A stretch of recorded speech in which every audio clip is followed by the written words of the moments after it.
What's up, everyone? Welcome to the channel. Today I'm going to be covering all of the changes from the December 14th patch that came out today. There was some surprise weapon balancing, some unexpected weapon balancing, so we've had a lot of broken guns in the long-range meta specifically for the new Warzone. So I'm going to go over the changes today, talk about how things actually changed versus the patch notes. Patch notes don't give full information. As always, I want to remind you guys, if you like the content I make, don't forget to drop a subscription to the channel, like the video, comment on the video, and then I also want to mention subscriptions on True Game Data are the best way to directly support, and every time you guys do that, it basically makes it so I'm not beholden to the YouTube algorithm. I can just make honest content. I don't have to make sensationalist content to try to get clicks because I have an income source outside of the YouTube algorithm. So subscriptions, I appreciate more than anything. Appreciate you guys. Let's jump into it and talk about the changes. Quick note, before I jump into all of the changes, I want to mention MetaGen. So we've been getting a ton of questions about MetaGen and where it went, why isn't it there? Well, it's just because we had to update all the data for Warzone 3, and then I have to go in and kind of change the code a little bit to work with the new Warzone 3 weapons. So it's absolutely coming back. It should be back hopefully in the next few days. My target was the 19th, so 5 days from now. And it's looking like we might be able to hit that. So the idea is the 19th to bring MetaGen back. If you're new here and you don't know what that is, MetaGen is a tool that I built. It's basically a giant data analytics AI algorithm that looks at all the weapons in the game and spits out the meta according to the way I've trained it. So it does this for close range and long range automatic weapons currently, but I'm planning on extending that to sniper supports, snipers, semi-automatic long range weapons. So basically it's this cool AI tool that will just spit out the best possible builds for those things based on your own preferences. So it's pretty cool. One of the biggest features on TGD, and we just got to get it set up for Warzone 3, and it'll be coming back out here pretty soon. All right, we're going to start out with the DG-56. This is the burst rifle that is extremely accurate. I had a really good time to kill on top of being ridiculously accurate before. So you can see orange is the pre-nerf. I also kept the pre-nerf values on TGD. So I tested all of this morning, all the patch changes. We have virtually all the data at this point. I think the only thing I have left is explosive ammunition for Modern Warfare 2 sniper rifles. So I have been putting in just crazy hours manually testing all this stuff in Plunder. But anyway, back to this. I got this tested this morning. So DG-56 pre-nerf in orange, DG-56 after the nerf in red. You can see huge difference there. 200 milliseconds slower time to kill in the first damage range, and then a little bit different drop-offs as well. We swap over to DPS instead of TTK. You're going to see a similar story, just a massive change in the damage output of this weapon. Next up, we got the BAS-B. So this is chest damage. I'll change it to combination just so you guys can see that. It doesn't actually change the TTK off of chest. So yeah, you can see it got a pretty significant nerf here from 540 milliseconds in the first range up to 630, so 90 milliseconds worse in that first damage range. And then it actually got a bunch of drop-offs removed, but the drop-offs being removed isn't a buff like it sounds like it is, because they took the last drop-off, made it worse, and then moved it all the way up. So if I switch this over to DPS, you're going to see how the orange BAS-B before the nerf had 1, 2, 3 drop-offs. Now it only has 1, but that 1 is still significantly worse than even the last drop-off was before. So the BAS-B got hit extremely hard in this nerf, and probably won't really be a viable option for much of anything anymore. It might be an okay sniper support, but I think we've got some other easier to control guns that'll be better for sniper support. I'm also going to probably make the long-range meta video tomorrow, now that this patch is out. So make sure you're subscribed for that. And then also I'll do close-range meta after that, and then sniper support meta after that. That's the plan, at least. If you guys have followed me for a while, you know that sometimes things take longer than I expect them to, but that's the plan. So on TGD, I also have the semi-automatic damage profiles and weapons up on the site. This is just a stopgap. Right now, it's just basically put in TGD's system as a separate weapon with the updated RPM and damage values.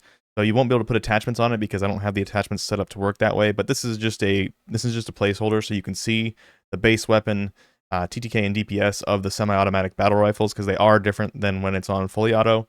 But that will be changing soon, and we'll have a much better system where you can attach attachments to it, and it'll just work like a normal weapon, but you'll be able to toggle to semi-auto. So we're working on that right now, but for now you can see the numbers. You can see here that the BAS-B semi-auto also got nerfed. This was not mentioned in the patch notes, but because they nerfed the BAS-B, I thought it would be a good idea to test the semi-auto as well. And you can see it got a pretty significant nerf, so it had a really good time to kill in semi-auto mode before, that orange line there. But now it has gotten significantly worse. It's still pretty fast. I mean, it's still 627, but this is using the theoretical maximum fire rate that you can have with the weapon, which is about, I think it's like 550 RPM with this weapon, so you're not ever really going to be able to pull the trigger that fast or click that fast. So we're also going to be adding tools for that. So you'll probably have an RPM slider where you can move it to, you know, how fast you can click or how fast you can pull the trigger, which is usually going to be like 325 RPM or so, just so you can get a more realistic TTK on TGD. So those features are all coming for the fire mode toggles, but programming takes time, so we'll see when we can get that out. So DM-56, this was one of the marksman rifles. It is a much faster fire rate than the MTZ Interceptor, which is the one that everyone's been running.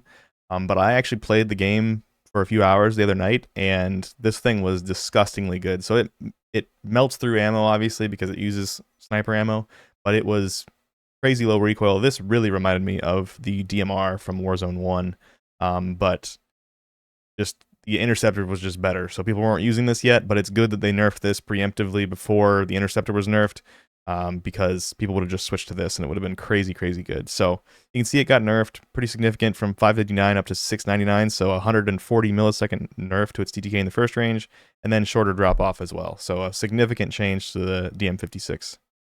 FR-556 was a burst weapon just like the DG-56. Both were really good, but the DG was just a little bit better, so people tended to use that. But again, it's good that they nerfed this at the same time as the DG-56, because people would have probably just switched to this weapon and used this after that nerf. So you can see here that it was significant nerf to the TTK from 683 up to 825 in the first range, so just a very big nerf. It's probably completely out of the meta now. Onto the Fennec. If you watched the close range meta video that I put out probably like 4 or 5 days ago at this point, you know that I gave the Fennec the #1 spot for the meta. So they nerfed it across the board. It does significantly less DPS and has worse TTK now. So it went from 550 TTK up to 660, so 110 milliseconds. That's going to knock it out of the meta pretty much entirely. It's going to basically be the WSP Swarm and the ISO 9mm for the general close range meta SMG at this point.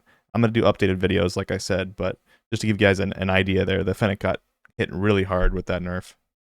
Onto the KVD Enforcer. This was another marksman rifle just like the MTZ Interceptor, and how they changed these, they just reduced the headshot damage. So basically the big problem with the MTZ Interceptor was that it had such high headshot damage across the board that one headshot and then one shot anywhere else in the body would kill someone. So either get 2 headshots or 1 headshot and a body shot, and you can just get insanely fast time to kill. So they've tried to nerf just the headshot damage. We'll see how this plays out. I think both the KVD Enforcer and the MTZ Interceptor are still going to be very good, but you can see here, it went from 154 headshot damage down to 126. There's 300 health in Warzone, so that takes it from being just, you know, just 2 headshots to being 3 headshots now to get the kill.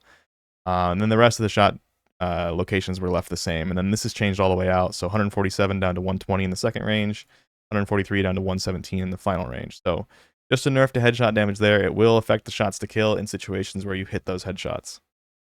Like I said, when I was talking about the previous marksman rifle, they did the same thing for the MTZ Interceptor. So this is the weapon that could 2-shot to the head really, really easily.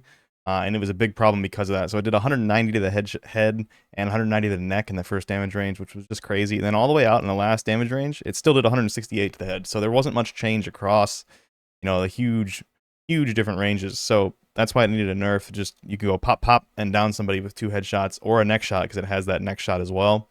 So they've changed that now. On the right here, we have the new version.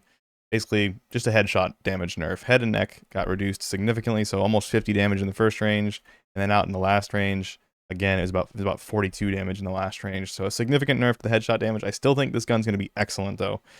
So it's still going to be very usable if you were leveling it up because you wanted to use it. It should still be very good. They also nerfed the core pistols and the Renetti pistols when they were both in Akimbo mode. So before, I think the damage may have just been the same. I didn't have it tested yet. That was like one of the 3 things I didn't have tested and up on TGD. But now I have tested them, and now they kind of line up with what you would expect. So they nerfed the damage significantly in that first damage range for both the Core 45 and the Renetti when they're using Akimbo. So these are up on TGD. They're calculating TTK correctly. So it's using the actual burst timings for the Renetti. So you can see 600 for the Core 45, 611 for the Renetti. So that's kind of in line with what you would hope for in a close range, you know, hip fire kind of weapons. So those have been nerfed. They're probably still okay, but I think people are just going to switch back to SMGs now. Alright guys, that's it for the video. Thanks so much for watching. Thank you guys for all the support you give me through YouTube subscriptions, comments, subscriptions on the website. I appreciate all of you so much. Genuinely, it means the world to me. when people are supportive of the work that I do. So I just wanted to thank you. But yeah, I hope you enjoyed the video. Hope you learned something, and I'll see you in the next one.